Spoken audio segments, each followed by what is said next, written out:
L'entreprise emploie près de 160 personnes. Nous sommes à Angoulême. Et ici, comme dans toutes les petites et moyennes entreprises spécialisées dans l'installation électrique, on conçoit les plans de câblage de toutes sortes de bâtiments en construction. De la maison individuelle aux plus grands hôpitaux publics.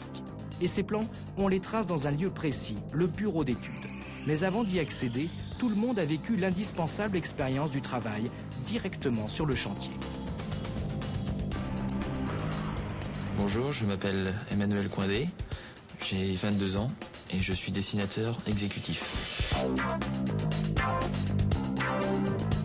Auparavant, j'ai fait un peu de chantier, donc ça a commencé à me mettre un peu dans le bain.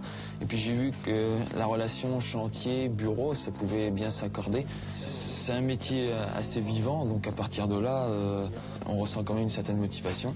Et rester au contact avant tout du chantier, mais aussi avec les autres corps de métier. Pour moi, personnellement, il faut que ça bouge. Tout chantier apporte quelque chose de nouveau.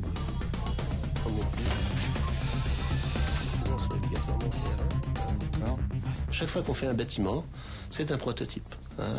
Aujourd'hui, mais aussi pour tout, mais aussi bien pour l'installation électrique. Alors effectivement, il y a des normes, des règlements, mais à chaque fois, ça nécessite un travail d'usine. Un travail comme ce bâtiment-là, les Jardins de Louise, ça représente 3 mois de travail de dessinateur, de conception, d'installation, depuis l'origine, et on ne peut pas l'économiser. À chaque chantier, il faut recommencer. Étant dessinateur, le but, c'est de devenir conducteur de travaux par la suite. Et conducteur de travaux, il sera toujours amené à aller sur le chantier, étant donné que c'est un peu le patron du chantier. Donc faire du chantier au début, c'est pas un mal, car dans les années à venir, on y retournera. Et bon, il faut avoir quand même une certaine habitude. Il faut qu'on ait, nous, des jeunes qui aient un niveau d'études élevé. Pas croire qu'il nous faut ça BTS, DUT pour faire les conducteurs de travaux ou pour des chefs d'agence, pourquoi pas ingénieurs. On a besoin d'un niveau d'études élevé de jeunes, mais ce niveau d'études n'est qu'un départ, comme dans tout métier d'ailleurs. Je crois qu'il faut être clair. Et après, à nous de former en interne. On est en permanence en formation. Une carrière dans une entreprise comme la nôtre, c'est pour un jeune comme lui, c'est une formation permanente. Ces jeunes sont placés sous la responsabilité d'un tuteur qui les guidera et suivra leur formation au sein de l'entreprise. Je peux vous dire que quand vous avez un jeune qui a commencé dans l'entreprise sans expérience et puis qui va devenir dessinateur, chargé d'affaires, pourquoi pas chef d'agence dans 2 ou 3 ans, quelle satisfaction, c'est extraordinaire. Moi, pour ma part, j'ai commencé comme lui, comme dessinateur, il y a une quinzaine d'années, une vingtaine d'années. Aujourd'hui, je suis à la direction générale d'une entreprise de 160 personnes, ce qui est quand même pas rien, quoi. Bonjour, j'ai 26 ans, je m'appelle Isabelle Cessa et je suis dessinatrice d'exécution. C'est une fourmilière. Le bâtiment, c'est quelque chose qui bouge dans le sens où on participe, on fait naître quelque chose, quoi. Donc là, le bâtiment, par exemple, moi, quand je fais mes plans, je participe à la conception de quelque chose. C'est faire naître quelque chose, quoi. Quand on va sur le chantier, on voit le chantier qui avance, et quand on voit qu'il est livré aussi, quand on voit qu'il est habité, quand on voit qu'il y a du public, oui, c'est vrai. Là, on se dit, je suis passée par là, moi. C'est une petite trace. Peut-être qu'il y en a, ça leur ferait rien, mais enfin, moi, je suis contente de passer à Girac et de voir que moi, je travaille sur ces plans, quoi.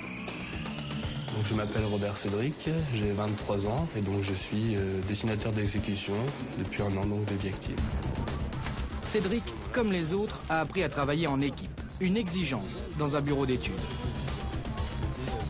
C'est une passion depuis tout petit. Disons que l'électronique, l'électricité m'a toujours attiré, le monde des électrons, tout ça. Ça m'a toujours plu depuis tout petit, appuyer sur un bouton, allumer des diodes. Je veux dire, c'est toujours... c'est comme une passion un peu, quoi.